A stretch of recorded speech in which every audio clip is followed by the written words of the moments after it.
It's the final day of the NFL regular season, and amazingly, with a 6-9 record coming into today, the Cowboys are still alive in the NFC East. But today's game against the Giants is a must-win for both teams to have any hope of a playoff berth. Jerry Jones and Jason Garrett with a pregame hug. Clearly no hard feelings. Garrett's offense off to an early 6-0 lead, but midway through the first quarter, Wayne Gallman fumbles it, Chidobe Awuzie recovers it, and Dallas turns it into a field goal to make it a 6-3 game. Move ahead to the second quarter. New York extends its lead to 10 with Daniel Jones' 10-yard touchdown to Sterling Shepard. Then, less than a minute left on the clock, Jones to Dante Pettis, and that makes it a 20-6 game at the half, or at that point, rather, 229 yards and 2 touchdowns for Jones. But right as the half is winding down, how about this kick from Greg Zuerlein? Drills a 57-yarder, so it's 20-9 at the half. Dallas defense forces another turnover to open the second half. Donovan Wilson picks off Jones, takes it into New York territory. 10 plays later, Ezekiel Elliott, who was dealing with a leg injury for most of the first half, fights his way in for the Cowboys' first touchdown of the game. But instead of going for the 2-point conversion to make it a 3-point game, they kick the PAT, so it's 20-16. That is a huge decision. Fourth quarter opens up with another Zuerlein field goal, makes it 20-19. Would have been a tie ball game if Dallas had gone for 2 and converted. Giants driving now. Jones pass to Pettis, called a completion, but take another look at it. The ball clearly hits the ground. Mike McCarthy chooses to not challenge it, so the Giants kick a field goal from there, makes it 23-19. If they challenged it and won, they would have been a 60-yard field goal. Might not make it from that distance. Final drive for Dallas now. Andy Dalton converts on 4th down to keep the drive alive. And on 3rd and goal from the 17-yard line, Dalton scrambling, throws up a prayer, and it's picked off.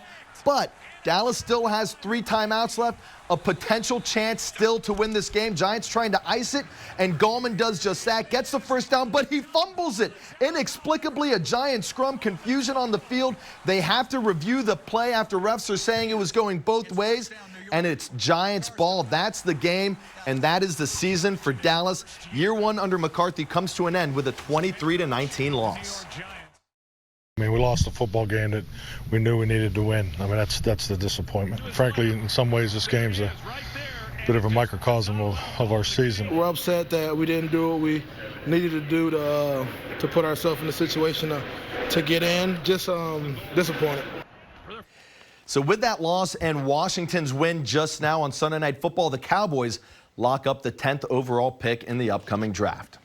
On the hardwood, the Texas women are back in action in Big 12 play, hosting Iowa State. Late first quarter, Celeste Taylor with the 3. Texas goes into the half up 26-23, just 5 points for Taylor in her first game in nearly a month. Third quarter, Joanne Allen Taylor from deep puts the Longhorns up 41-33. She has a team-high 16. Then Charisma Ortiz from beyond the arc. She alone 4 of 6 from 3. UT with 9 triples today. Texas up 49-37 after that, and starting to pull away in the fourth. Kyra Lambert with another 3 makes it a 14-point game.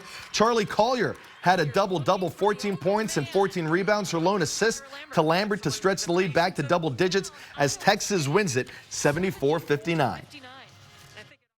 I thought our kids were not very good in the first half. I thought the third quarter we came out and really made some nice adjustments, and our guards made shots today. We had 5 players in double figures. You know, really encouraged. If you're trying to do something special, win a championship, you got to be encouraged by what you see from our team.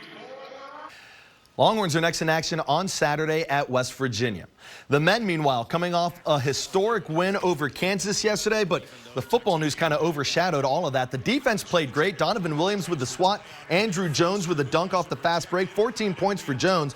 Longhorns limited KU to under 31% from the field. Jericho Sims, the putback slam, he finishes with a double-double, 11 points and 12 rebounds. Second half action, Courtney Ramey with the 3. He goes for a team-high 18. And then Matt Coleman with the step back. That makes it a 16-point game. Texas dominates Kansas for a 25-point, 84-59 win. Just the second ever win for the Longhorns in Lawrence. But Shaka Smart is quick to put it all in context.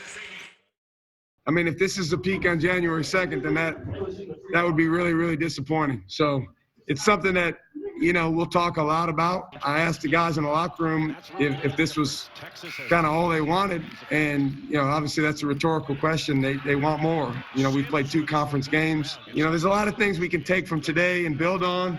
There's also a lot of areas where we can improve. That win could very well move UT into the top 5 in the polls when they come out tomorrow. Longhorns host Iowa State on Tuesday. Coming up after the break, Roger is back. We're sticking with basketball, but checking in on the NBA. Stick around.